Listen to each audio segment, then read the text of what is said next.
السلام علیکم ورحمۃ اللہ وبرکاتہ۔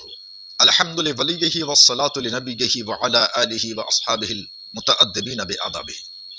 قال اللہ عز وجل فی القرآن المجید والفرقان الحمید، قال ما منعک الا تسجد ان امرتک قال انا خیر منہ خلقتہ من طین وخلقتنی من نار۔ صدق اللہ العظیم۔ اللہ عز وجل نے ابلیس لعین سے پوچھا، اور یہ اس وقت پوچھا، اس لیے پوچھا جب اللہ عز وجل نے تمام فرشتوں کو ابلیس سمیت آدم کو سجدے کا حکم فرمایا۔ فسجدوا، تمام فرشتوں نے سجدہ کیا سوائے ابلیس کے۔ ابا واستکبر وکان من الکافرین، جو حکم ازلی تھا ابلیس لعین کے لیے کہ یہ ازلی مردود کافر تھا، اس لیے اس نے سجدہ نہیں کیا۔ وجہ پوچھی گئی کہ تم نے سجدہ کیوں نہیں کیا جب میں نے حکم کیا تھا؟ تو ابلیس نے کیا کہا تھا کہ اے رب قدیر، میں اس سے بہتر ہوں، میں اس سے مٹی سے اس کو پیدا کیا اور مجھے آگ سے۔ یہاں صرف اپنی برتری کی وجہ کیا بتائی ابلیس لعین نے کہ میں اس سے اس لیے بہتر ہوں کہ میں آگ سے پیدا کیا گیا ہوں اور وہ مٹی سے، اس سے زیادہ اور کچھ نہیں ہے۔ اور تمام مفسرین کا اس پر اتفاق ہے۔ مگر میرے پیارے، میرے ناظرین، سامعین، قارئین، اللہ عز و جل جب کسی کا دین لینا چاہتا ہے عقل چھین لیتا ہے، عقل سلب فرما لیتا ہے، عقل پہ تالا لگا دیا جاتا ہے، جیسا کہ بہت سارے بے دینوں کے ساتھ دیابنا وہابیوں کا حال یہی ہے۔ اس سے پہلے کہ میں کچھ اپنی طرف سے وضاحتی بیان دوں، یہ مختصر کلپ ہے جو ایک ویڈیو کلپ سے میں نے لی ہے اپنا مقصد بتانے کے لیے، اور جو ہمارا مطمح نظر ہے یہ ہے طاہر گیابی، مر گیا مردود فاتحہ نہ درود، کہ ایک مناظرے میں شکست فاش کھانے والا یہ شخص، اور خود ملک پور کے مناظرے میں جب پبلک کی طرف سے ہی ڈیمانڈ ہوا کہ مفتی مطیع الرحمان صاحب قبلہ دامت برکاتہم العالیہ آپ کو ایک مرتبہ کفر کا فتویٰ لگا چکے اور آپ ایک بار بھی نہیں بتا پا رہے ہیں، اور ایک الزام لگایا تھا کہ حضرت عیسیٰ علیہ السلام کے حوالے سے حضرت مفتی مطیع الرحمان صاحب قبلہ نے غلط بیانی سے کام لیا، اور جب پھر ریکارڈ کو دہرایا گیا تو وہ کلپ نہ ملی اور وہ ریکارڈ نہ ملا، تو پھر ان کی ہی پبلک برہم ہو گئی۔ قریب تھا کہ ان پر جوتوں کی برسات ہوتی، اسٹیج میں لگا جو چوکی لگی ہوئی تھی اس کا تختہ اتار کر کے یا پیچھے سے اس کو بھگا دیا گیا۔ یہ تو اس کا حال ہے۔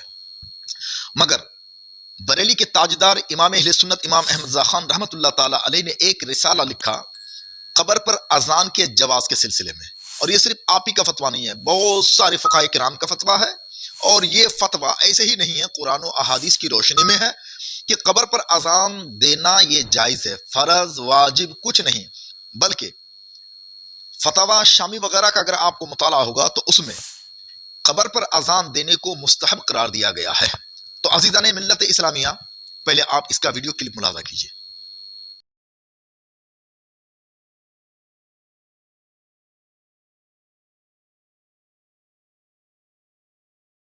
اور شیطان کو اللہ پاک نے توجہ دلایا کہ تجھ سے غلطی ہوئی ہے، کیوں نہیں تو جھکا، سجدہ کیوں نہیں کیا، میں نے حکم دیا تھا۔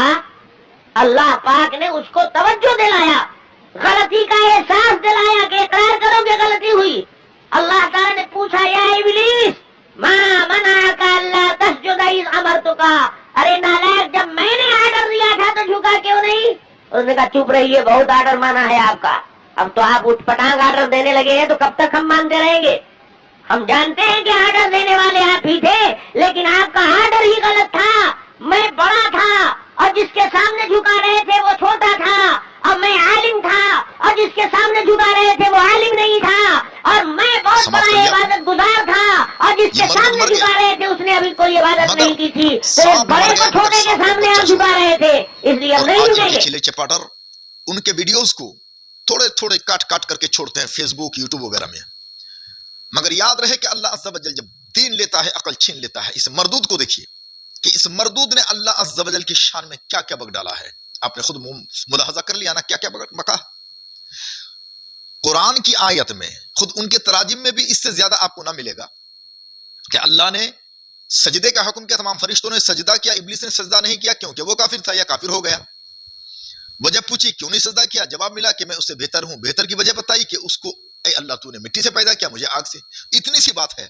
مگر ابلیس لعین کے حوالے سے کیا کہہ رہا ہے کہ اللہ تبارک و تعالیٰ سے ابلیس لعین نے کہا چپ، اناب شناب تو حکم کرتا ہے، تیرا حکم کرنا ہی غلط تھا، استغفراللہ لا حول ولا قوت الا باللہ العلی العظیم۔ ابلیس لعین، ابلیس ہونے کے باوجود اس کو اعتراف تھا کہ اللہ کا حکم صحیح ہے، مگر اس کے غرور اور تکبر نے اس کو سجدہ کرنے سے روکا۔ مگر یہاں یہ دیا بنا عقل کے مارے، عقل کے اندھے، ابلیس لعین کی طرف سے اپنی طرف سے گڑھ کے ابلیس کے سپورٹ کر رہا ہے اور ابلیس کی طرف سے اپنا بناوٹی بیان دے رہا ہے کہ ابلیس نے یوں کہا۔ کیا کہا ابلیس نے؟ چپ، اناپ شناپ حکم دے رہا ہے، الٹا سیدھا حکم کر رہا ہے، اے اللہ تو چپ، ہر بات تیری مانوں، یہ تو نہیں ہوگا، تمہارا حکم کرنا ہی غلط تھا۔ کیا اللہ تبارک و تعالیٰ کے بارے میں کیا ابلیس لعین کا اس طرح کا عقیدہ تھا؟ اس نے سجدہ نہیں کیا، یہ صحیح ہے، وجہ تکبر اور غرور ہے، اور اللہ تبارک و تعالیٰ کا یہ سجدہ نہ کرنا اللہ وجہ انکار تھا، اس لیے اس پر کفر کا حکم لگا۔ مگر یہاں یہ طاہر گیاوی مر گیا مردود فاتحانہ درود نے کیا کیا؟ ابلیس لعین کی طرف سے ایسی بات اللہ عز و جل کے خلاف گڑی کہ کسی بھی ترجمے میں، قرآن کے کسی بھی ترجمے میں یا کسی بھی تفسیر میں ایسی بات آپ کو ہرگز نہیں مل سکتی ہے۔ اور یہ گیان دینے چلا تھا کہ آذان علی القبر کے حوالے سے کسی سے ملاقات ہوئی، کسی نے بات کیا اور اس نے جواب دیا الٹا سیدھا، اور اس کم بخت کو شعور ہی نہیں ہے، کوئی دلیل نہیں ہے سوائے لنترانے کے، سوائے اناپ شناپ بکنے کے۔ ان کے پاس تو کیا، ان کی ساری نسل اور ذریت کے پاس قبر پر اذان کے جواز پر کوئی جواز کے خلاف کوئی دلیل موجود۔ جب پہاڑ کھودا تو چوہیا نکلی۔ تو میرے بھائی، میرے دوست، اہل سنت والجماعت کے فرد، میں آپ سے گزارش کرتا ہوں کہ ان جیسے مکر و فریب کرنے والے، ان جیسے دھوکے باز اور اس مردود کم بخت جن کے آبا و اجداد نے، جن کے اکابرین نے اللہ و رسول کی شان میں بے شمار گستاخیاں کی، اس لیے یہ بھی جاتے جاتے اللہ عز و جل کی شان میں گستاخیاں کر کے ہی مرا، کیونکہ ان کی عادت ہے گستاخیاں کر کے ان کو توبہ کی توفیق بھی نصیب نہیں ہوتی۔ جس طرح کہ ان کے اکابر کا حال ہوا، اسی طرح اس کم بخت کا بھی حال ہوا کہ اللہ عز و جل کی شان میں ابلیس کے حوالے سے بولتا ہے، اے اللہ تو چپ، اناپ شناپ حکم کرتا ہے، تیرا حکم کرنا ہی غلط تھا۔ استغفر اللہ لا حول ولا قوت الا باللہ۔